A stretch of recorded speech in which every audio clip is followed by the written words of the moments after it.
Oh, motherfucker, you can't have my cornbread. That's for damn sure. Because if you try to take my cornbread, part 2 of my killing spree gonna begin up in here on your ass right now. If you think about my cornbread, get the taste out your mouth. That's for damn sure. Now, fuck him. Fuck that. Because I'm from New York City, goddammit. Nobody take no cornbread from me. And that goes for you and any other you motherfucking farmers wanna try some shit. You fuck around with me, it's gonna be consequences and repercussions.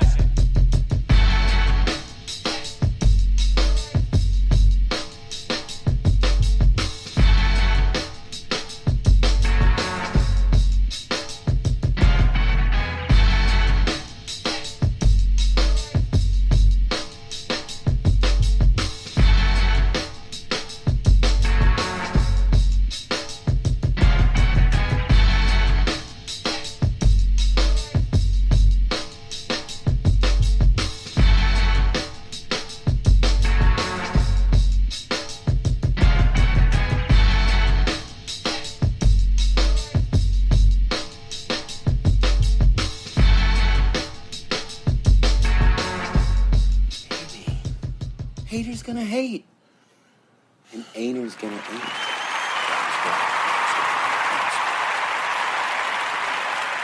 What up, y'all? What's good, family? It's Maestro Styles and Trey Fraser here. Welcome to another episode of the Barbershop Sports Talk Podcast. We're live on the website, barbershopsportstalkpodcast.com. Make sure y'all follow us on Twitter at barbershopspor2. Also on Instagram at Barbershop Sports Talk Podcast.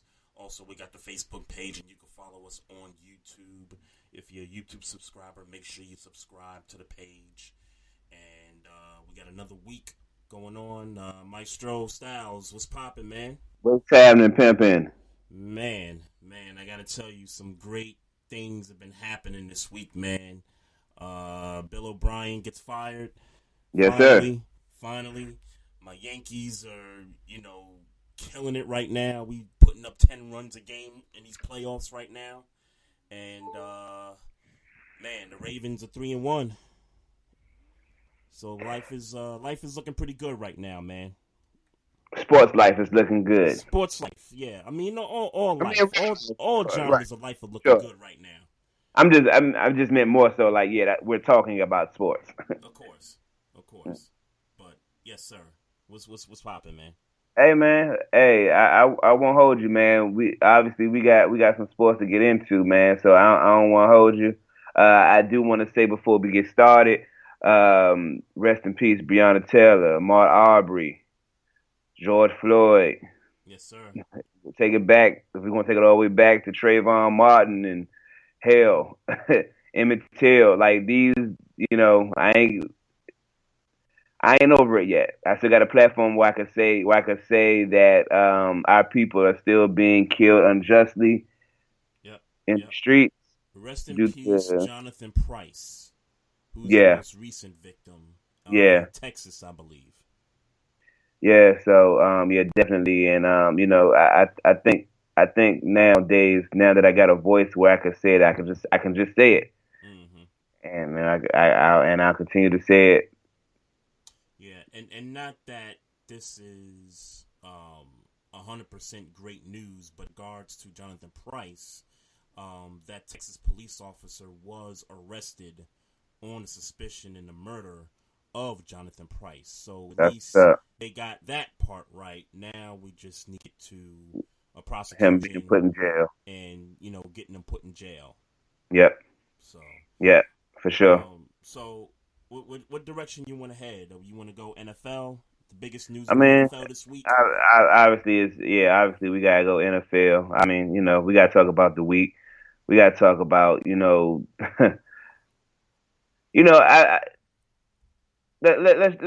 do the big games. I know you got to, let's talk big games. Yeah, let's talk big games, man.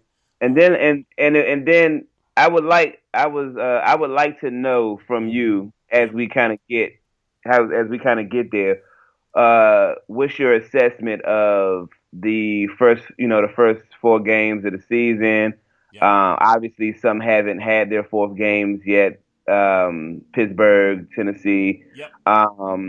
But I kind of want to see where you at right now as far as top 5 teams in the AFC and the NFC. Okay.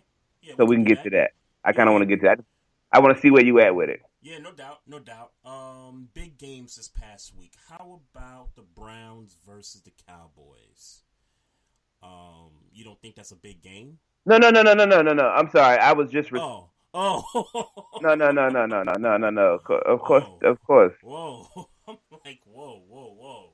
But for those of y'all don't understand, I'm looking at Maestro on the computer and he's shaking his head. I thought he was saying that no, it's not. It wasn't a big game.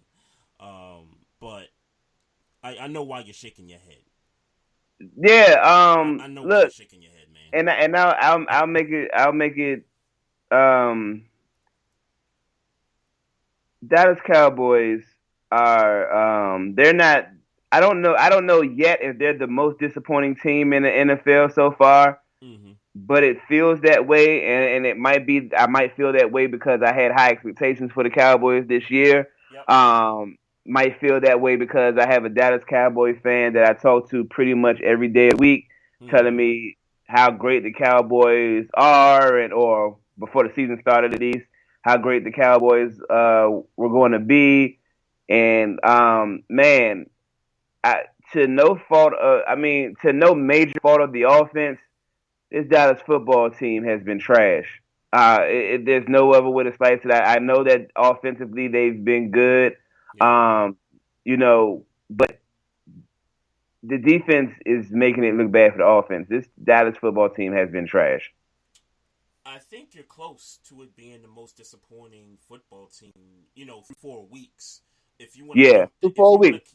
if you want to count the Texans as a part of that, I'll give you that because I think that's another team that's disappointed through 4 games, and we'll talk about that later on because of the firing. But yeah, man, this defense, 40 points this week.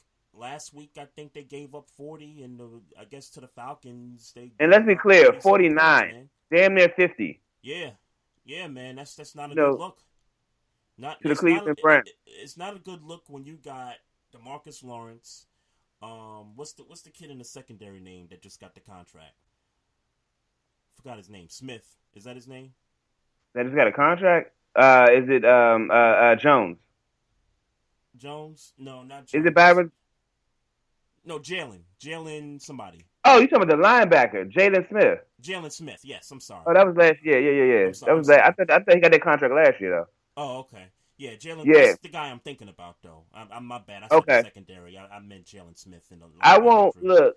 I won't hold you. Their secondary is trash. Vander, they missed Vander Esch. I didn't realize he was this big of a. The only guy on defense that you'll say is a bright spot is Alden Smith. Everything else on that defense is just meh. It's like, what are we doing here? Yeah. How much of it do you put on the coordinator being there? Because I didn't even realize that Mike Nolan was in the league. I didn't realize that the Cowboys picked him up to run the defense. And that he hadn't been, if I'm not mistaken, he hadn't had a job for a few years, Right. up until this year, if I'm not mistaken. I guess without, delving that far into their makeup and what they're doing, I know he does something schematically that's very, he has a very antiquated approach to his defense. That's what I've been told. A lot of people, I hear that from a lot of Redskins fans who Mike Nolan worked, had a defensive coordinator job some years back, Right. and with the football team, or formerly known as the Redskins. Yep. So, and a lot of people will tell me about this. He has this old philosophy that's his thing as a defensive coordinator. And he brought that to the Redskins when they were the Redskins, and it didn't work. And it seems like they're doing a lot of that now here in Dallas. Yeah, maybe, but the players just don't look good. And it could be they're out of position. I mean, could it be that they're, just not in the right scheme, and they're playing an old style of defense that's not, transferable to the NFL now? Maybe. Yeah. But one way or the other, they look bad. And until I see something different, meaning what their scheme is just flat out not working. This to me this lays at the feet of the players. Yeah, I But mean, like, I don't pretend to be that dude that knows exactly, the X's and O's of the Dallas Cowboys defense. I don't know that. I know they look like some shit. That's what I know. I know that they could be 0-4 right now. I know that. yeah, this defense, I think you could spread the blame around, right? You could spread it through the players, the coaches, the head coach, from all the way up top, all the way down. But I just think when it comes to the talent with Jalen Smith, DeMarcus Lawrence, who just got the contract, and some of the other players in that front seven, this is disappointing. Like this is alarming for the Cowboys. I think this might be the biggest disappointment so far. I think this might be. Look, I think when we looked at the Dallas Cowboys, and I know you spoke about the Houston Texans, and that's for certainly surprising because I picked them to win a division this year. Yeah. But I think Dallas right now at 1-3 is alarming. It's alarming. I think the one thing that they got going for them right now is the fact that it's the NFC least right now. Right. That's the thing they got going for them right now. I think that, and man, that's that. But it's a shame. We've seen this movie A million times before. A million times before. Yeah. Yep. The division is up for grabs. October, November, they're losing games they have no business losing. Just when you think they're winning some games down the stretch, and they're in a tie with the Eagles or the Giants, and really in this case this year, it's really the Eagles that they're battling the division for. It's down to that, and they're going to lose one of these big games come December, and they're going to be right where they were last year. Are you you got them out the playoffs as of right now? Right, no, I'm not going to give up on them right now. Okay, yeah, neither am I. However, They're the NFC. I think the other alarming thing that you look at when you look at the standings and you look at the two toughest divisions in football right now, that's our division, the AFC North, and out in the NFC, you got the West Division that's looking really tough. Mm-hmm. What do those two divisions have in common right now? Both divisions are playing the NFC East. NFC East, yep. And so the Cowboys are going to have some problems, going through the schedule. It wouldn't shock me if 6 or 7 wins this division. I mean, part of me is joking about it. Part of me is joking about the 6 wins, but another part of me is just like, damn, the Giants, we know what the Giants are. I'm with you at 8-8. I'm with you at 8-8 or might win this division. Mm-hmm. Yeah, I'm with you. I'm with you there. Because look, the Giants, we know what the Giants are. They're going to be in the running for the number 1 pick this coming draft. The football team, who knows what's going on with them? I don't think they're going to be much. They'll be a top 10 pick. Yeah, they'll be top 10 in the draft. Yeah, and with the Eagles, the Eagles are up and down, but just like what you saw Sunday night, they won a game that nobody thought they was gonna win. At least you and I didn't think they were gonna. With all of the injuries, we didn't think they were gonna still didn't think they were gonna win. With all the injuries the 49ers had,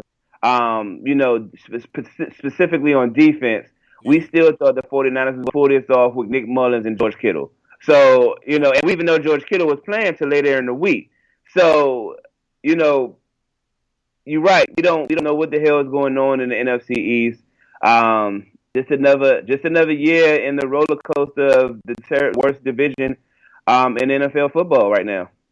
Yeah, it's unfortunate, man, and I'm just fearful for Dak Prescott because we know what the narrative is going to be. Even though you and I know when you watch these games, it's not Dak Prescott's fault that this team is 1-3, and it probably one comeback away from being 0-4.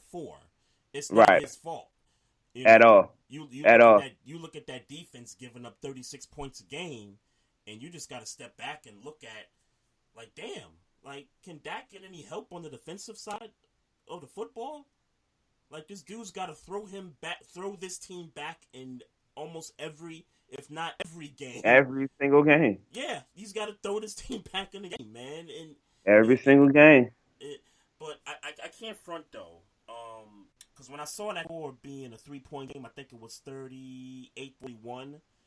Browns was up by 3, because that score was like 40-14 at one point, and then the Cowboys rolled all the way back, and it was a 3-point game, and then I tweeted out, like, is this going to be another one of those Browns collapses, or is the Cowboys making come win in the fashion they did against the Falcons? And I got to admit, man, I wasn't sure about the call that the Browns made with the runaround with Odell Beckham, but man, I mean, part of that on the tackling of the Cowboys too. Yeah, they're trash. Yeah, because there's just no way that a guy that's doing a runaround is gonna run that far back in the field and then turn it up all the way to the end zone. And we know how athletically gifted Odell Beckham is. Let's be very clear on that. Like, if there's anybody in the league, that you can expect to do something wild like that and then make something happen of it, Odell Beckham is the guy. Let's be clear on that. Yeah. But that still speaks volumes to this defense and how bad they've been all year. This defense, in my mind, Trey, has single-handedly taken Dak Prescott out of the MVP race because they're losing games for him. Yeah, that's fortunate, man.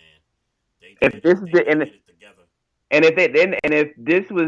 is what you wanted to put on the field on a defense instead of not giving him the money, the $40 million he asked for, that everybody, including us, thought he was crazy at the time. Mm-hmm. Now I'm looking at it like, you should have gave him the 40, because guess what? When it's time to come to the table now, he can't take nothing less than 45, especially looking at what Deshaun's got in the offseason. So now it's like, now I need 45. I'm not taking no less than 45 if I'm Dak Prescott, or look, send me somewhere else. Right. And that's sort of where my mindset is at, is where to get his money, it's just not going to be by Jerry Jones. Shame. That's kind of where it's headed right now. Yeah, shame. Unless they turn this thing around. Yeah, but like they not making this look good for them. Dak Prescott. If I'm Dak Prescott, I'm not saying he worth Patrick Mahomes' money, but if I'm Dak Prescott, balling the way I'm balling and having to continuously try to pull this team ahead to get a win because the defense can't stop nobody. Yeah, I want that bread. I want to open up the. I want the bag. I want $55 million a year. If I'm Dak. Now I'm going outrageous. That's where I'm starting at, $55 a year. We can bargain from there. And into all of that, let's remember Deshaun Watson got his bread, and I get that his team is not doing so great right now, but when you look at the play of the Texans as a whole versus the play of the Cowboys as a whole, you can't tell me that Dak Prescott right now, and I'm just comparing two quarterbacks. Sure. Dak Prescott is playing a much better quarterback right now than Deshaun Watson is. Yeah. Mm-hmm. So, and deserves his money. And he deserves his money, bro. Get him off the tag and lock this man up to a deal. Yeah, if I'm him, hey, now y'all didn't get it done. Mm-hmm. Now my price starts at Pat Mahomes' money. We'll negotiate from there. I hope this wasn't a setup by the Cowboys, though. Like, the anticipation defense was to be what it is. I just hope that it's not that. Well, they've had a couple of injuries. I know they had Dontari Poe on that front line, and he hasn't. If I'm not mistaken, he hasn't really seen the field. Right. They had a good looking front seven on paper at the top of the year. And, I know they've had some injuries, like I said, obviously with Van Der Esch, and they've had injuries that has affected how their front seven was projected to look on paper to how it looks now. For me, again, still, this team is the disappointment of the league right now. Yeah, I agree with you 100% on that, man. Let me give a big shout out to Big Kev. 303 here in the chat. He says he can't hear me as well. I'm gonna try to turn this volume up real quick and hopefully this will help. Hey, Big Kev, if you're still listening, let me know if if my volume's turned up, if that's much better. So yeah, man. I have to agree with you. Cowboys are the most disappointing team in the league through 4 weeks right about now. Yeah, facts. So then, I guess if we're talking about disappointing teams, obviously another disappointing team is the Houston Texans, who I don't remember if you picked them to win a division, but I certainly did. I did. Yeah, 0-4. They did. fired Bill O'Brien as coach and GM, which me and you agree it should have happened at bare minimum should have happened last year. Yep. You know, but if you were following some of his moves, maybe 2 years ago, we've been calling for his job. Maybe 2 years ago, Right. For they finally fire him after 0-4. I'm normally not a fire a guy in the middle of the season type of guy. Me neither. This is warranted. He's white. Fire him. He hasn't been like above my my petty and my little if this was a black coach he would have been gone a long time ago. But beyond that, he just hasn't been good. Yeah, well, let's break down some of the stuff that's been going on with Bill O'Brien, right? Because I think you're missing a few things here, right? Let's remember the whole DeAndre Hopkins situation, and I'm not talking about trade to the Cardinals. I'm talking about baby mama. Yeah, that, right? So you got that, right? And then you got the whole thing with Jadeveon Clowney, and now you and I know how we feel about Jadeveon Clowney as a player, but but come on. I mean, the guy at least deserved, have a shot with the team. You drafted him, the top pick that 1 year. Yeah. So, you got that, and then you got the move to get David Johnson, which was a part of the DeAndre Hopkins deal. And we know David Johnson, at this point he's not going to be 2016 David Johnson. He's not. He's not. The point is that was a terrible trade. No other way to slice it. Right. Just no other way to slice it. David Johnson hasn't been terrible.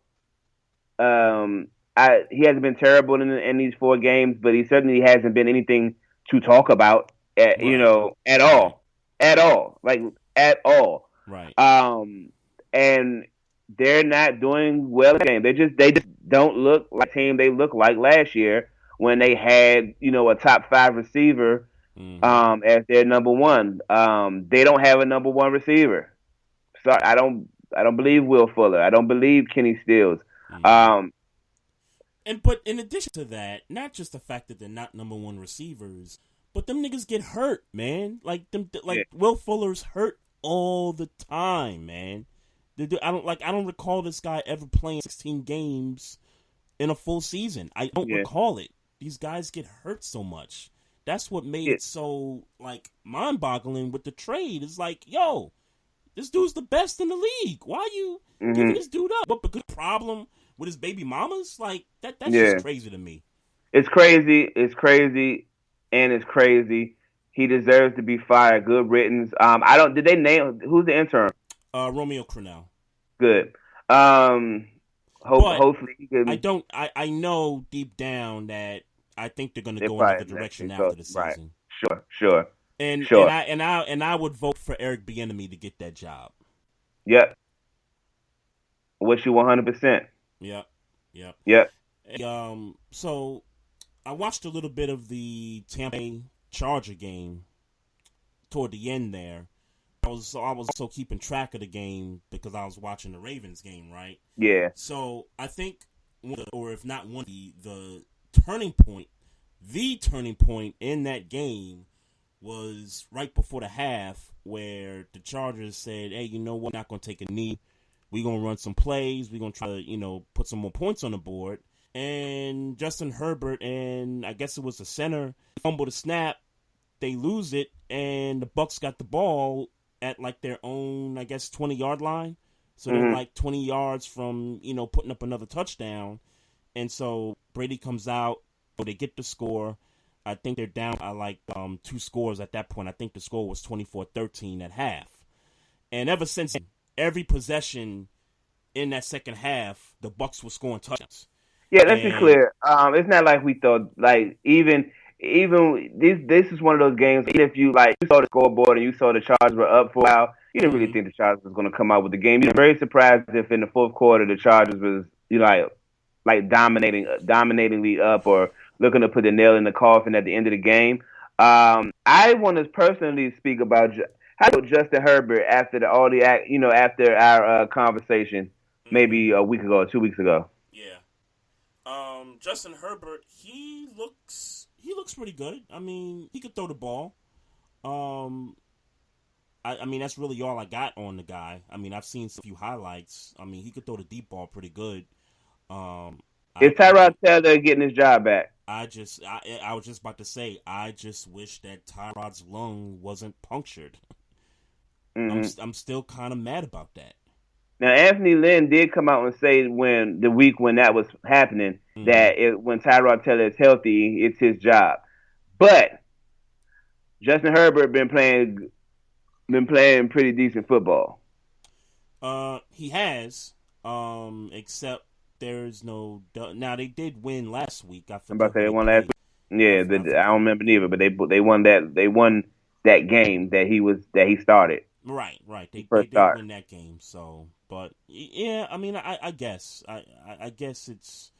it's tough, man. It's real tough when you got a first round draft pick and you got him in the game, and it's just going to be difficult for anybody to want to pull him at this point.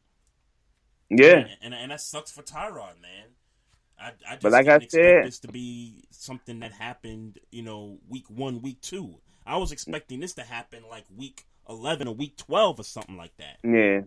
Yeah. Meaning they weren't in no type of playoff race, so let's put our rookie in. Right. That was sort of what I was expecting. Tyrod was going to play the first half, maybe 9 or 10 games, and then they want to be out of contention, and then here comes Justin Herbert, the kid. Let's rock with this guy from here on out. Yeah. Hey man, I'll say this: you can tell the difference. I don't know why it looks different. Mm-hmm. You can tell the difference. Yeah, I mean, you can tell the difference. You could definitely do that. He's, like I said, the kid's got a nice deep ball, but the kid's a rookie, so I'm not gonna give him all that clout just yet. Yeah. You feeling about Tampa Bay? Yeah, I think at this point, man, the defense, I think is impressing me the most. Next to what Tom Brady's been able to do, and even with weapons, even with a not so healthy Mike Evans at this point, Brady's still able to do what he's been doing. We saw a Gronk sighting on Sunday. Yeah. for once, we got to see that. O.J. Howard, I think, is out for the season, or he's on IR. We'll see if he's got the option to come back. And this kid, Scott Miller, I think that's the receiver's name. That they got. New Julian Edelman. Pretty much. New Wes Welker, yeah. Pretty much. So yeah. I think he's found somewhat of a security blanket there. And, Chris Godwin, he could do what he does. This offense, I'm going to say it's potent, but they should be able to put up 30 every week. This team with that quarterback could win the Super Bowl. Yeah, and that's scary. That's what it falls down to. Yeah, because I don't want Tom Brady to win another damn Super Bowl. Yeah, that's what's so scary about it. But with this quarterback with those weapons, you gotta get him like, all right, you gotta look at this team and they could, and I'm not going to. I'm not putting them in nothing. 4 weeks in, you look at this team with the weapons, with that quarterback, with the defense, that coach, they can win the Super Bowl this year. Yeah, and Saints looking not so, great like we expect them to be. There's a chance for the Bucks, man, to win that division right now. What's the one on Michael Thomas? I still think he's gonna miss next couple of weeks. Okay. Or maybe he's gonna be out one more week. And if that's the Okay. case, then that's a good look for them because they need that guy in the worst way. I'm sorry. But I hope that Traquan Smith, man, because Traquan Smith, he had his 2 touchdowns this past game against the Lions. I hope that's a good sign that he's going to start to emerge. He's a younger cat that he's going to emerge as a number 2 because they need a number 2 bad. Mm-hmm. Bad. Yeah, you've been talking about that for a while now. Yeah, they need a number 2 bad. Yeah, no doubt. Let me say what up to Miss Mocha Bella, repping the X Squad. She's in the chat. Appreciate you. What's happening? Appreciate you. So this wasn't necessarily a big game this week, but there was some drama at the end of this particular game.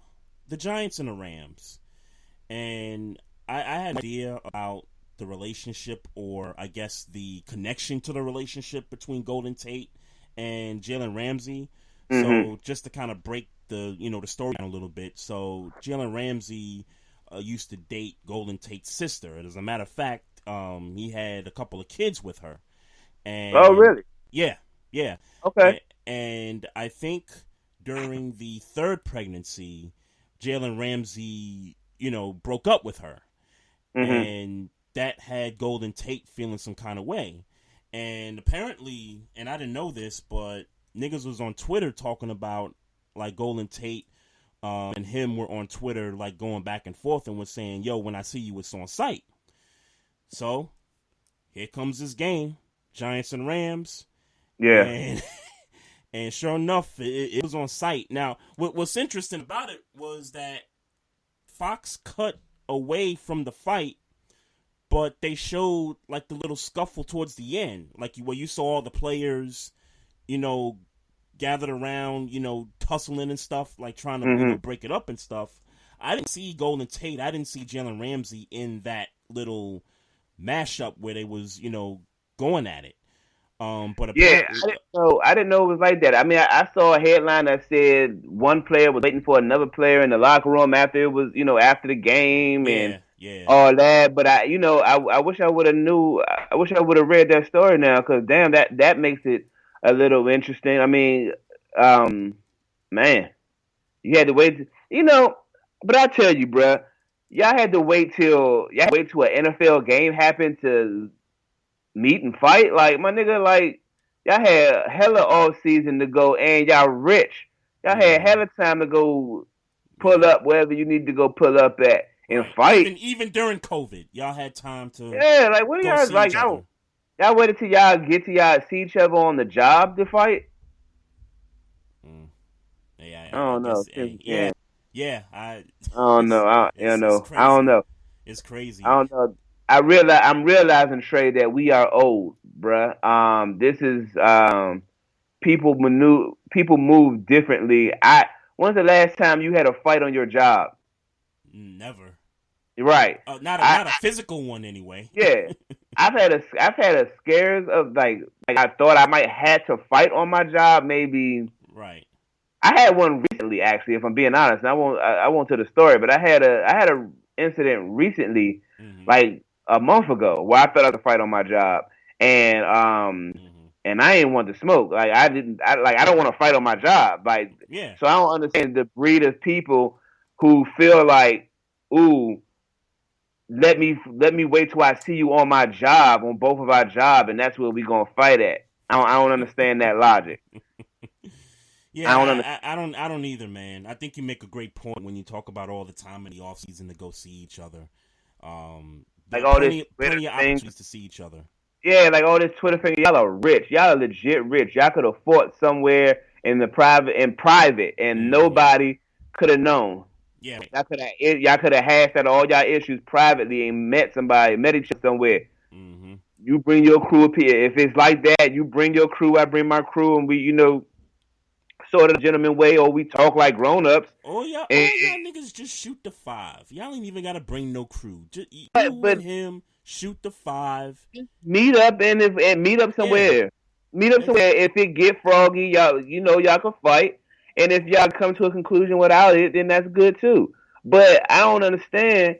Like, y'all went to y'all job to fight. Like, it's on site. I mean, y'all job, one plays offense and one plays defense. I wonder Did they ever have to guard each other as a wide receiver against a cornerback? Like, Well, what Jalen was Ramsey in the game actually body slammed Golden Tate. Okay. Yeah. Okay. That's a highlight that's circling on social media right now. And that's all we had was a body slam. Yeah, it was just a body slam. Now, I want to tell you about another scuffle in this game, too, and I think it was toward the beginning. It was the offensive lineman, Gates is his last name. I forget his first name for the Giants. And dude, he wanted to smoke with Aaron Donald. And the clip that I saw, they was in each other's faces. Donald pushed him. Gates shoved him back.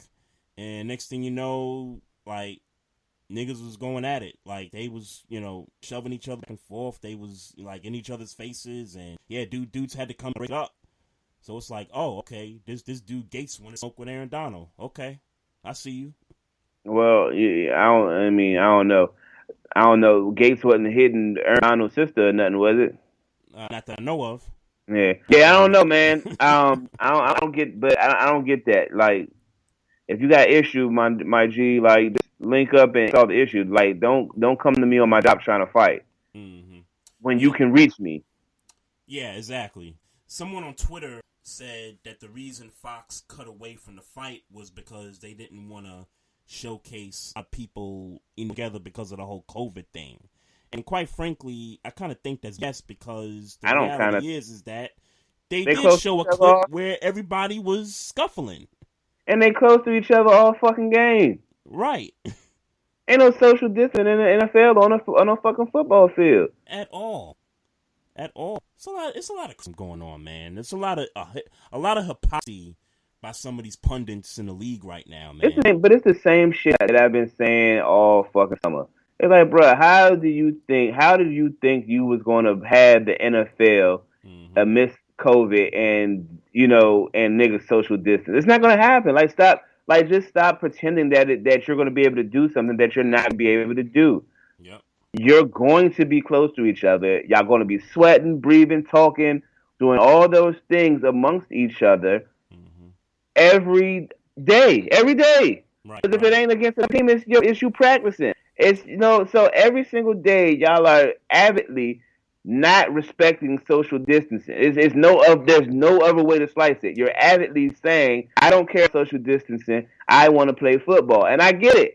But don't sit here and try to push no narrative or make me feel like, ooh, we being the safest we could be. It's like the safest you could be is just not playing football, and that's not playing. Yeah. And I'm saying this as if I'm happy I'm watching football. Let's be clear. Yep. I'm happy I'm watching football, but I'm not gonna sit here and act like this ain't what it is. It's like, my G's, y'all niggas trying to make money. Like, y'all niggas trying to make money. Y'all don't care about social distancing. Y'all don't care about this whole COVID thing ending, because if you did, you just wouldn't be playing football because y'all are too close too often. And here we go. I'm sorry not to cut you off. And here we go a month in, and we already postponing, moving games and doing such and such because we have an outbreak. So it's like,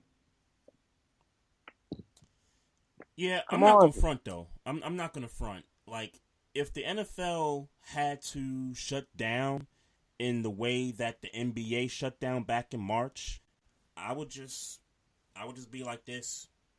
Oh well. I mean, a lot of people gonna be angry about it. The people that wanted football, the fans, and the people that make the big dollars, they're gonna be angry about it. I don't care. It is what it is. And you know what's crazier, dog? A miss last week with the outbreak and all that. Pittsburgh is opening up their stadium. It's like 7,500 fans this week against Philadelphia. Oh, they are? Okay. Yeah, this week. Oh, really? So that means the Eagles the following week could do the same thing, because I think that was a state thing. That wasn't necessarily... State thing. Yeah, that's a state thing, right? Okay. So the week that Pittsburgh had to have their game, moved, that very next week they opened up their stadiums, to limit on a limited basis. So yes, right. they'll be able to social distance or have the ability to do it. But at the same time, it's just like, now is the time. Now is the time. Yeah, like what data, like is possessing them to decide, okay, we can let fans in the stadium now. Because the numbers are still up. Like, people are still testing positive. Like, Yeah. I get there's not a lot of deaths, which is great. Cam Newton. But still, there's a lot of positive tests that are still happening. The Titans had, 15 people, including personnel and players, test positive. Cam Newton tested positive. The backup quarterback in Kansas City tested positive. The practice squad cat. Like, this stuff is going to happen. So, I mean, look, I'll say this. I'm glad. I mean, I'm not glad. I get that, this is new to everybody. Mm-hmm. But, I mean, a little bit of common sense has got to start being exercised here. I get that the whole Pittsburgh opening their stadium up or the state of Pennsylvania opening their stadiums up might have been a date-sensitive thing. But, I mean, if y'all read the news, your team just didn't play, had a unexpected bye week because of it, and then the next thing y'all do on paper is to open up the field for fans. It's like that. It seems irresponsible. It seems like bad timing to do that. Like, I don't know, man. I don't know. Maybe the money is more important. But it's not just the state of Pennsylvania. So I know the state of Missouri had, fans at the Chiefs game. The Chiefs, since the opening, they had it. The opening, yep. Yeah. They had it. The state of Florida. Dallas is doing it. Yeah, Dallas seemed like they got like mad people in that joint. I was watching. It might have been the game against the Falcons I was watching, but when they kicked the field goal and you see all the fans and I was like, whoa! Like, that joint almost looked full. Mm-hmm. Like they were like social distancing and all that. Like it wasn't full, but just the look of it, it was like, damn, like, yo, Jerry want that bread. Like, this dude want fans. And the state of Florida, too. At the Jaguars game I was watching the other night, they had fans in their stadium, too. Yeah. So, look, man, be smart like Maryland, y'all. Just don't have no fans in the stands. Like, just stop it. Like, actually, like, me personally, when I watch these games, I don't care that I don't see the stands. I don't care. I won't say that. Fans do add something to me even watching the game. They definitely add an atmosphere to me watching football games. Right. So I do miss them. I miss seeing them. But it ain't time yet. So it just ain't time yet. Like let's just take it for what it is. It ain't time yet. Yeah, so you got to deal with it for a little longer. Yeah. Let me say what up to BS3 Radio. And Ms. Mocha Bella said the Florida governor opened up the state, so there you have it. Yep, we just talked about that. Yeah. So Nick Foles got the start for Chicago against the Colts, and it was not a great look for Nick Foles, man. What do the Bears do at this point, right? Well, it's like I said, nothing short of what I said. And let's be clear, I had the Bears winning this week, but I did too. Nick Foles ain't the answer. I mean, let's stop playing this. Let's stop playing this game. Like, and shouts out to Nick Foles for what he did in Philly that year. Mm-hmm. Credit, deserve it. You deserve that. You did that year. Yeah. But let's not sit here and act like we know this dude is going to be a fire. Like, he's an answer in Chicago. He's not even a short-term answer in Chicago. And but at this point, much like the conversation we had last week, it don't make sense to go back to Mitch Trubisky. Mm-hmm. It don't make sense to do it. Now, could they do it? Yes, they could do it in a second. Yeah. Yeah. But it don't make sense. Like, in my mind, you've already said, we don't think you can do it. We're starting Nick Foles. We think you can do it at this point. Like, I don't see him. He is on his way to being a backup quarterback next year, Mitch Trubisky. That's what he's on his way to being. Mm-hmm. And if the Bears are smart, so is Nick Foles. The Bears could have had Cam Newton. And I'm just gonna keep saying that for as long as the Bears stink this season. I'm just gonna keep saying it. They had Cam Newton, but Yeah. they said, you know what? We don't want a black quarterback for the Chicago Bears. I don't know that they said that, but I feel you. Well, you look at the history of that franchise. I don't even remember a black quarterback starting for that team. I'm just saying. That's true. I mean, but I like the energy though. I'm just saying. I like the energy. The Giants are that way too. I don't want to leave out nobody. The Giants are that way too. There's a reason why Geno Smith was the first black quarterback a few years ago to start for the Giants. So I'm gonna just in there. Yeah, I wanna tell you something real quick about that. Speaking of the Giants, so I was listening to the radio yesterday, and somebody had called up and was, and obviously they were Giants fan. They were, talking bad about how they played on Sunday. And one of the things he said was that back when McAdoo was the coach a few years ago, this might have been 3-4 years ago, McAdoo had conversations with the front office and ownership about Patrick Mahomes and how he wanted, given the opportunity, we would like to draft this kid at some point, find Eli's replacements. McAdoo was not an Eli guy. I mean, to me, that was kind of clear cut. I mean, based on the way they treated him during that year. So McAdoo was interested in going after Patrick Mahomes, and the ownership laughed at him. Was like, man, get out of here, man. Patrick Mahomes, like, really? Interesting. So I'm like, you know what? I'm not surprised. It's Giants. Yeah. It's the Giants. They don't do this that way. Yeah, man. Imagine what Patrick Mahomes would have been in New York. Right. With that kind of marketing.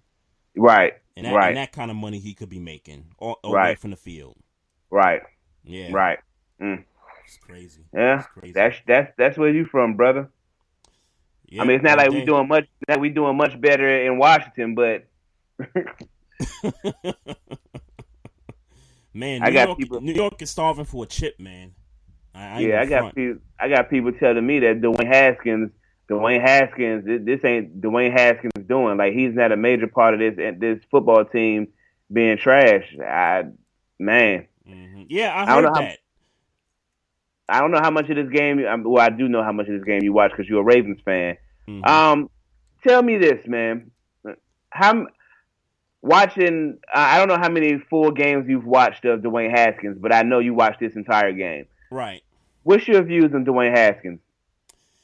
Dwayne Haskins based on this game. Oh, based on the game, not the 4 weeks. Because I did watch him a little bit against the Browns, and I watched him against the Eagles the first week. Would you say that this is your first time watching a full Dwayne Haskins from beginning to end? Full, yes. But not by a lot compared to the other games I watched. To the other games. But you're right. Yes, this is the first full game I've watched of him. Right.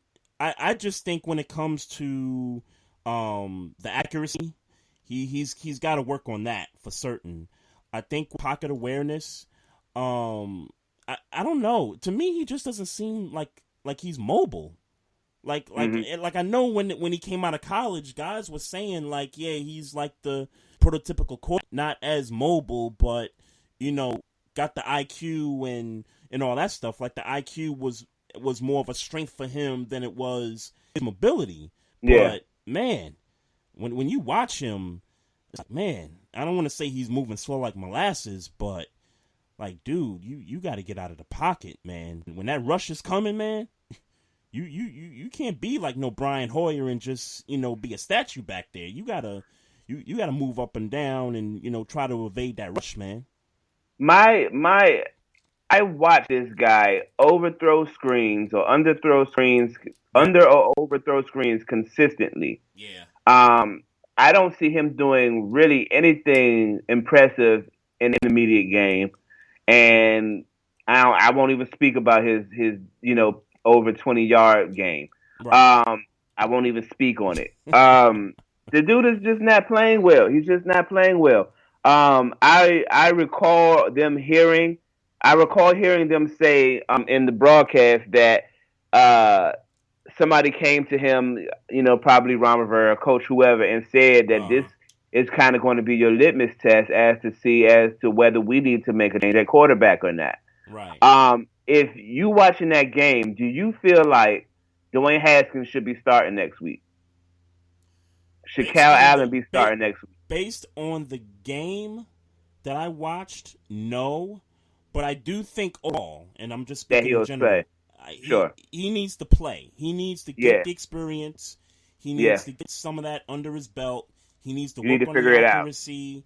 And I just think the problem is that you're working with an organization that has had these ups and downs. Yeah. This offseason, and then you got changes with coaching staffs. You got changes with players. Guys are committing domestic violence and getting the team. It's like, everywhere you look at Adrian Peterson. There's issues.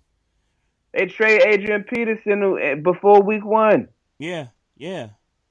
Not that that's like a huge monumental franchise-changing move, but I think that is Redskins right now. I think that is, looking at their running game right now, I think that was a big monumental move for the Redskins and their offense and for Dwayne Haskins' progress. Well, I say that just I don't think it's going to be like 5-6 years down the line. Like, I don't think that was a franchise changer long term. Sure, I'm with you. Yeah, but right now, they don't respect nobody in that backfield. Mm-hmm. That impacts Dwayne Haskins. Right. Directly. Mm-hmm. Directly, that affects Dwayne Haskins. I'm with you though. Keep the kid in. I just won't be surprised if he benched by week 8. Yeah, I would hate that for him. But I would hate that in his second year that he got to be benched because and I'll admit that it's his fault. A lot of it is his play on the field. He's missing badly, but y'all drafted him. Easy reads, easy stuff. But y'all drafted him. I was glad. I am personally glad they drafted him. I want this guy to work out. I'll correct you slightly on that. While the franchise did draft him, this particular coaching staff and front office didn't draft him. Sure.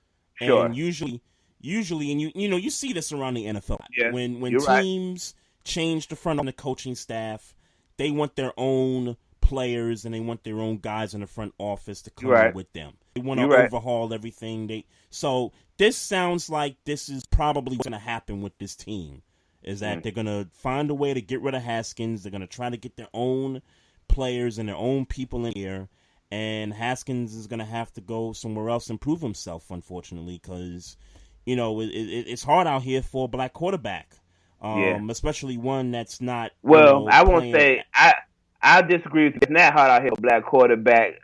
It's hard out here when you ain't performing. Well, that's what I was trying to finish and say that, when you're playing that poorly and when your accuracy is not, at its best and you're missing easy throws, then you make it more difficult. And you're already behind the 8 ball because you're black. Let me be very clear on this, whether they want to acknowledge it or not. Black quarterbacks run the NFL. Let me be very clear on that. Whether the NFL wants to acknowledge it or not, black quarterbacks right now run the NFL. Amen to that, brother. Look at what Teddy Bridgewater's doing, and he's not even a top 10 quarterback right now. But he's not even a top 15 quarterback. Look at what he's doing with Carolina these past few weeks without their best player. Mm-hmm. Oh, for certain, man. So did you watch? Well, I'll get to that because we were talking about the football team and the Raven game, but I do want to say that as much as I'm happy we got dub, I'm a little disappointed that we didn't put up a lot more points on this football team. I like your objectivity. I was a little disappointed, man. We got a little bit crazy with the play calling again a little bit, man. I didn't like the turnover. I didn't like some of the I did like the fake punt. Sam Cook, throwing at the first down. What's crazy about that? It's crazy about that to me is that I don't feel like that works. That particular play in that particular situation. Yep. I don't think that works on any other team besides a team like the football team this year. It's possible. It's possible. I'm only speaking, and that's not shade to the Ravens. I'm talking about Right. in that situation, Mm-hmm. that point of the game where they decided to do that. Mm-hmm. I think a good team is ready for that situation when it happens. If you're a good football team, Of I'm course. speaking to the football team not being a good football team at this stage of the season. Not being Okay. ready for something like that. And good Right. football teams will be in certain formations during that situation. And the Ravens in the past have been smart enough to just kind of punt it away. I can't recall a failed fake by the Ravens within the last. And he's 7 for 7. Right. So I can't recall a time when he's failed at those situations. And more than that, Trey, Mm-hmm. the announcer said Dan called it that they was about to do a fake punt. Right. He was like, this is one of those situations right here where they would do a fake punt. Yeah. So the announcer knew it. Yep. Yeah. This wasn't Tony Romo. This wasn't Tony Romo doing it. Right. This was some random regular. I don't remember who did the broadcast. Some regular ass announcer, who was like, "Yeah, this is about the time they do it," and they did it. It works with ease. Damn near. Mm-hmm. Not damn near. It worked with ease. It Yeah. It's crazy. It's crazy, man. Yeah. Yo, I gotta give a quick shout out to Josh Allen on Sunday, who had another pretty good game against the Raiders Sunday afternoon, and the Bills are 4-0, man. Yeah. They looking really good right now. Yeah, I agree. No argument there. Yeah. I don't know if you got any other games, man. I don't know if you got any other games you want to highlight. If you don't, man, I want to hear it, man. I want to hear in the NFC your top 5 teams right now. Okay. I do want to say that Brian Hoyer is some trash, and he needs to get out of the league. Yeah, we know that. I do want to say that. But did you watch the play? Did you watch the play? No. I heard about it, but I didn't see it. No, I ain't gonna lie to you, my G. I was celebrating my homie birthday last night, and I was intoxicated. Okay. I'm low key paying for it still right now as we podcast. Like I am old officially. But you did hear about the play. Yeah, you heard about the situation and break it down. Yeah. They was driving for a field goal. They was in the red zone, and all Brian Hoyer had to do was throw the football away. You have no timeouts. It's 7 seconds left. If the read's not there, just throw it away. Right. And this dude takes a sack. And not only that, Maestro, he calls timeout. And bro, you ain't got no timeouts, man. Mm-hmm. Come on, fam. I'm surprised you're still in the league, man. A Bill Belichick coached quarterback. That's what he did at the end. Right. And I was shocked that he stuck with him even at the start of the third quarter. Yeah. He got pulled, I think, maybe midway through the third, closer to the end there, and it hit him in, and even Stidham threw 2 interceptions, one of which wasn't his fault. Because Edelman kind of bobbled the ball a bit, and the Chief was right there and took it to that. But yeah, like a Bill Belichick coached team have that kind of quarterback on the roster is just to make that mistake. Yeah, that's just crazy, man. Soon, Cam. Crazy. Well, soon, Cam. Yeah, like get back now. Yeah. Hurry back ASAP. Get well, my brother. Yeah, word. Hey, all right, let me hear him. Oh. Yeah, I'll give a shout out to my homie Mayor up in the chat room. He was talking science and stuff, but my top 5 in the NFC right now. I gotta tell you, man. Green Bay looks really good, and this is in no order. I'm picking 5 to the NFC right now. It's the Packers, it's the Seahawks, it's the Bucks. And I don't really love this team this year, but I got to put the Rams right there. Okay. And if I had to pick a 5th team right now, man, I may have to go Saints by default. Okay. Yeah. Because I don't think the Saints look great. Those are my. What's up? I said those were my 5. Oh, those were your 5? Okay. Those were my 5. Okay. I want to see Okay. where you was at. All right. Okay. AFC. AFC. Ravens, Mm-hmm. Chiefs, Mm-hmm. Bills. Mm-hmm. I'm missing somebody. I think the Colts are up there. I got to give credit to that Colts defense when we were talking about that game. The defense is doing something really through the first quarter of the season right there, and I got to put Pittsburgh there, even though they're they're 3-0 and I know they missed a game this week, but I think you got to put Pittsburgh there. Colts over the Titans. You know what? Because I don't want to act like I'm throwing shade to your team, and I think I brought this up last week where the teams that y'all played at this point haven't won a game yet. Mm-hmm. Until the Broncos, they beat the Jets last week, but so who the Titans play already? Who they beat? They beat the Vikings. They Vikings, beat. And I'm just, and by the way, I didn't say the Titans just because I feel the Titans. I said the Titans just because I was trying to think of other teams in the NFL, in the AFC. Right. But I did kind of overlook the Titans because they are undefeated. I did overlook them. I'm just trying to figure out some of the games played and who they beat. Like they beat the Vikings. I don't think we consider the Vikings at this point, a contender right now. Well, sure, but in 4 months, mm-hmm. They're beating the teams they're playing. 4 weeks, they're beating the teams that they're playing. Right. You beat the teams you're supposed to beat. No. Yeah, question. And obviously they got the Bills coming up. Right on Sunday. Yeah. Yeah. So we'll see how that goes. But I'm trying to get to the Titans. Right. What do you think about the Browns and them being 3-1 right now? I think the Browns being 3. See, the thing for me and the Browns,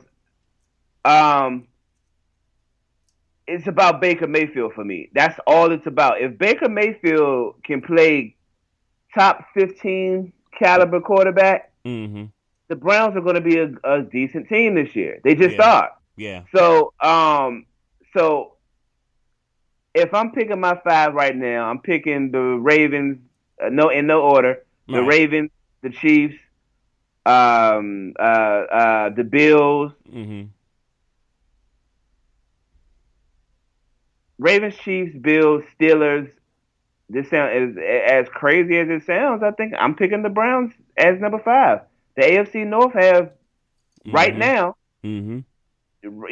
In 4 weeks they have 3 good. They have 3 good teams right now. Yeah, now I'd be that's just what it is. Right now they have 3 good teams. Right, 4 games in. Yep. We're only talking about 4 games in. Yeah. I don't think in the AFC right now. Those are the teams. Yeah, I mean the best division in football. Right now. I'm just saying right now. Mm-hmm. Yeah. Okay. And so we kind of differ with the Browns. I forget the other. Right. You said the Colts. I said the Colts. Right. Yeah. Right. Yeah. That defense though. It's overlooked. I know you mentioned them a few weeks ago. About the defense having some good players, but just look at their wins. Like they're giving up like only 11, 12 points a game. 12 points a game. Yeah. Mm-hmm. Yeah. I'm like, wow, okay. If they could do that and they could keep Phillip Rivers up, they gonna get to the playoffs. And we did, not us, me and you, but Chibs did say the Colts were going to win the division this year. He did. He said that. I was not on the Colts bandwagon, but at all. You could play defense like that in this NFL.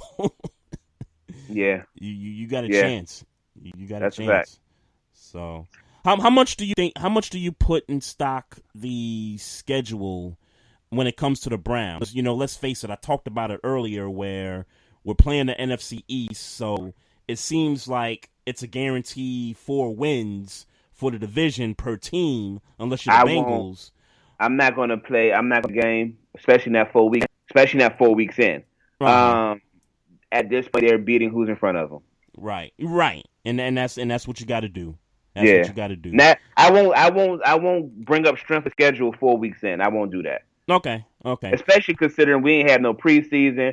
Ain't nobody been able to like really put their team together for real. Like they were doing a traditional, NFL year. Yeah. So I won't hold nobody to that. I won't hold nobody to that this early. And then I think you also got to consider there's been a lot of injuries already through 4 weeks. And I get when you go back to week 2, that was the week where everything just was crazy when it came to the injuries. But yeah, you got guys going on IR. You got guys missing 3-4 weeks. Guys you don't expect to miss time are missing time. Yeah. And so all that is going to play a factor in who's going to be the top 7 per conference when it gets to, the playoffs. Playoffs, yeah. And let's be clear, a starting quarterback was taken out of a game for COVID-19. Let's be very clear on that. Yeah. Cam Newton was taken out for testing positive for COVID-19. Yep. And I just want to add, because I'm like that, this is the second black quarterback matchup that was compromised this season. You had Tyrod Taylor with his lung, late scratch, and then you have this game, the Chiefs and the Patriots, Cam Newton test positive, so they got to put Hoyer's ass up in there. Yeah. I'm just saying. All right. I mean, hey, bro, I think we could talk basketball. I think we could talk some basketball. Yeah, that's what's up. That's what's up. I wanted to ask you about that Thursday game, not necessarily the game, because I didn't think the game was the game turned out interesting. It wasn't anticipated to be interesting. Sure. But I did watch it, and I got to tell you, the Jets are a mess as usual. Yeah, definitely. But one of the things that caught my attention was the end of the game, where Vic Fangio is yelling at his players and saying, "Yo, let's go to the locker room. Let's go to the locker room." And come to find out, he basically was like, "Yo, we not gonna shake Adam Gase's hand. We not gonna greet in the middle of the field," because apparently, he's called timeout with 20 seconds left, and at this point, the game is like over. It's a 2-score game. It makes no sense to come out, and so Gase calls a timeout. The Broncos are in, game-ending formation, and I think one of their players laid a dirty hit on somebody, in a little scrum, kind of like what what's the Rutgers coach name when he was coaching up years ago. Damn, I know who you're talking about. Yeah, they was like, yeah, we gonna continue to do it. And Schiano. There you go, Greg Schiano. Yeah, Greg Schiano used to do that. Yeah. That's what the Jets were doing toward the end of that game, and Vic Fangio was like, all right, that's what y'all gonna do. We just gonna walk off the field. We gonna take this dub and take it back to Denver with us. Yeah. So all right. Yeah, no problem there. Yep. I got no problem with it either. Yeah. 2 terrible teams. But yeah, code is code. Y'all like that? Then if you respect us, we ain't gotta respect you. Yeah, sure. No doubt. Hey, I also gotta say you picked that game right, man. Yeah, I mean, they got a team. Certainly 2 bottom of the barrel teams, but you look at, and I got a little bit more intel looking at the Broncos because we played them. Right. But they're just a better team. We see that. We see it on paper. We had Jordan Rosario sitting here trying to convince us that they was a running back of being a playoff Super Bowl caliber team. So he thought they was putting that away. I know. Clearly that ain't the case, but that's what on that. Yeah. For real. Yeah, I was just worried about the quarterback. Yeah. They're not ready yet. I think they'll be better as the season progresses, but I think they're still just an 8-8 team at best. So. Yeah. They got some talent offense though. Jerry Judy's pretty good. They got the drops though. Yeah, that's true too. You got the drops. But yeah, like I said, they'll get better throughout the year, but they're still an 8-8 team. That's what they are. Right. right, Jimmy Butler fucked around and got a triple-double yes, sir. last Friday. Yes, sir. Yes, Fucked sir. around 40 and got a points. triple-double. Yeah. Yeah, shout out to him. Like I said, and especially shout out to him considering no Goran Dragic, no Bam Adebayo. Yep. He put this team on his back like much of what he's done pretty much this entire playoff. Mm-hmm. Look, let's be clear. This is no cosign. He is not going to beat the Lakers. It's just refreshing to see Yep. that see somebody that's saying, you know what, fuck it, I'm going all in. I'm gonna go all. Yeah. I'm gonna do what I I'm gotta going do. in. Yeah, like win or lose, I'm going hard, and Mm-hmm. it's a pleasure to see. I hope that they get some shooters. I hope that they, I want him to be the alpha dog. I want him to continue to be the alpha dog. I want the Miami Heat to build around Jimmy Butler. That's what I want. Yeah, and they're gonna get Bam back tonight too. Yeah, he's playing tonight. I know Goran Dragic, they scratched him. But Bam is playing. I don't think that's going to change much tonight. I'm still going to hold on to the fact that the Lakers will take a night off, and that'll be their second win for the Heat. Okay. But I got nothing changed. I got the Lakers in 6. Yeah, I'm with you, man. I do think the Heat win again tonight. Cause No. I got the Lakers winning tonight. Oh, I'm okay. just saying that they will give up another game. Got you. Okay, so the Heat in your case will win Game 5, and then the Lakers will close it out. 6. In Game 6. Okay. Yeah, I think the Heat are gonna win tonight. And Okay. I think Bam, he comes back. I think he has a great game. I know Anthony Davis last game he had an off game. A little underwhelming. I won't say an off game, but underwhelming. Right. So I expect him to play a little bit better, but I think Bam is gonna come back rejuvenated. I think he gives him a boost. I think Jimmy Butler not necessarily gets the triple-double, but I think he's going to play the way he normally plays. And if he's got to be a dog in the fourth, he's going to do that. I do want to give a quick shout-out to Kelly Olynyk because in Bam's absence, he did play a lot of minutes in 2 and Game 3. Yeah. I know he had like 17 points in Game 2, and I think he had like 20-something in 27 Game 3. Game 3. 27? Oh, yeah. So he stepped in and filled the shoes, whatever he could do. Probably more than what people expected from him. Yeah. At this point. So. And don't expect it again, to be honest. I know he's had 2, but he's been good off the bench. This ain't his first, he's been good off the bench. Right. But he's starting. I think that's the thing. Yeah. Right.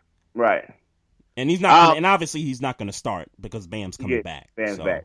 And let's be clear. I want to make my stance clear. AD might score 40 tonight. That's possible.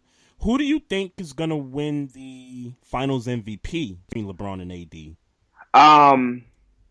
I won't lie. It'll probably be LeBron because LeBron is LeBron. But and if I'm being honest, I'd be okay with it. Mm-hmm. When I saw their stats lined up next to each other, I still feel LeBron. I know Anthony Davis has been scoring. I know that Anthony Davis has been. He's got the numbers. He's got the numbers to compete with LeBron for Finals MVP. Yep. I think when it all comes down to it, if you take away Anthony in this Finals, if you took away Anthony Davis, would LeBron still win the Finals? How do you feel about it? I think it could be either way. I think if you took AD off the Lakers, they're still winning the chip. I think if you took LeBron off the Lakers, they're still winning the chip. I don't feel that way. At the end of the day, ain't nobody. I mean, Anthony Davis, ain't nobody stopping him unless he stops himself. Yeah, but see the thing about Anthony, I think the difference for me between Anthony Davis and LeBron James is simply, not only can LeBron get his shot, but he can get everybody else involved. Sure. Anthony Davis doesn't get everybody involved at the level that LeBron does, and he also doesn't score with the he doesn't have that takeover he doesn't take over games at the level that would match how LeBron facilitates. So it's like, that is true. I think when you think about that team without Braun, let's remember Rondo was still there. Rondo was off form. Rondo can still get guys involved. So if it's like a LeBron, if it's like a Rondo and AD show, like that to me is still enough to beat this Heat team if LeBron is not on the floor with these guys. okay, I feel different. I think the Heat have a better chance of beating a LeBronless Heat team than they have of beating no. I'm sorry, I'm saying it wrong. They have a better chance at beating a AD-less Laker team than they do at beating a LeBronless Laker team. I agree with that. For that reason, I'd give it if nothing changes as far as stat lines, nothing drastically changes as far as stats. I'm giving it to LeBron James. Mm-hmm. As far as MVP for me, I know with the numbers, Anthony Davis deserves it, but like I said, LeBron is on, and I wouldn't be surprised if it's a closeout game that LeBron is just going to go all out to try to get that MVP. Yeah. You know, because I guess that's the record, right? Finals MVP with 3 different franchises. That would be a record. Mm-hmm. So yeah. I think LeBron wants to go after that if it's a closeout situation.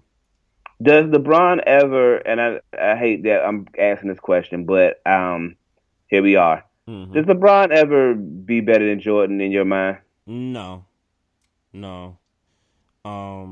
Because I don't think he's going to get the 6 titles. Number one. Number two, when you talk 10 about straight. Yeah, I mean, 10 straight is like an accomplishment, but not like he won them all. Yeah. Right. Well, not just that. It's just I brought this up a few years ago when I was doing a solo show, and you and I had this conversation about when you go back to the 90s and you look at the Jordan championships and the Jordan run, you look at all the Hall of Famers that he beat to win those chips. Patrick Ewing, Reggie Miller, Stockton and Malone, Charles Barkley, Dominique Williams. When you look at the early 2000s when Kobe and Duncan were winning titles, Hall of Famers, Iverson, Melo, CP3, Nash and Stoudemire.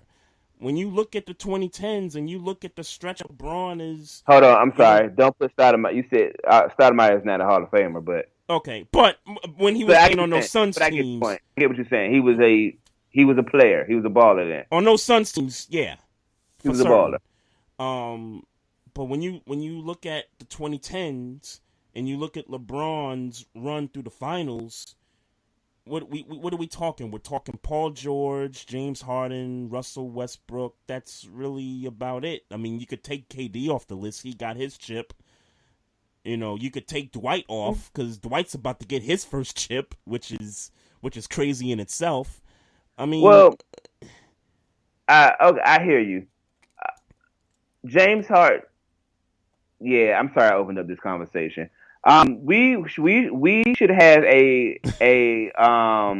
we should do this one day, and I know we've been talking about doing Zoom episodes on weekends, shit like that, and maybe we could do it this Saturday, like during the day, we could record it and put it up. Right. And put it up. We need to write down a list, and they do these lists all the time, like the 90s versus the 2000s versus the 10s. Right. I am interested in writing down who we feel like the top players are. Yep. From the 90s, who figure out top players from the 2000s. Yep. Because clearly we're going to say Jordan is the best in the 90s, Kobe was the best in the 2000s, and LeBron was the best in the 10s, right? Yep. That's no argument. Yep. And compare competition. Yeah. Because I hear you, when you got down like Nash and Stoudemire, any day of the week, I'll take James Harden and Russell Westbrook over Nash and Stoudemire any day of the week. Any day of the week. I agree with you. If we're talking that comparison, I agree with you. Yeah. So then we got to talk, because now in the 2000s, we talking about we got it. My question is, and why we need to have this episode is, what was a better era, the Kobe era or the LeBron era? And I'm not talking about Kobe versus LeBron. I'm talking about the competition versus the competition. The other superstars that Right. I'm talking didn't. about Right. right. Yeah, So no, that we definitely need to have that conversation. I And say we do it. I know we kind of doing offline planning online. I say we do it Saturday morning. Saturday morning. Yeah, and we'll talk. Okay. We'll talk offline about it. Just to try to line it up. But Okay. yeah. All right. Yeah, no doubt. I'm So with clear. that. 2000s versus 2010s. Okay. So no 90s. We leaving the No, 90s out. we leave the 90s out. 2000s versus 2010s. Okay. Yeah. I'm with that. Yeah. I'm Yeah. with that for certain. So I guess my question, once these finals wrap up, and I get we're not quite there yet, but as far as next season is concerned, it's unprecedented what the league has done, and we're gonna give them props for coming up with the idea with the bubble And execute. and executing it. Yeah, we're gonna give them props for that once the Lakers finally close this thing out. Whenever even if it's the end of the week or over the weekend. Yeah.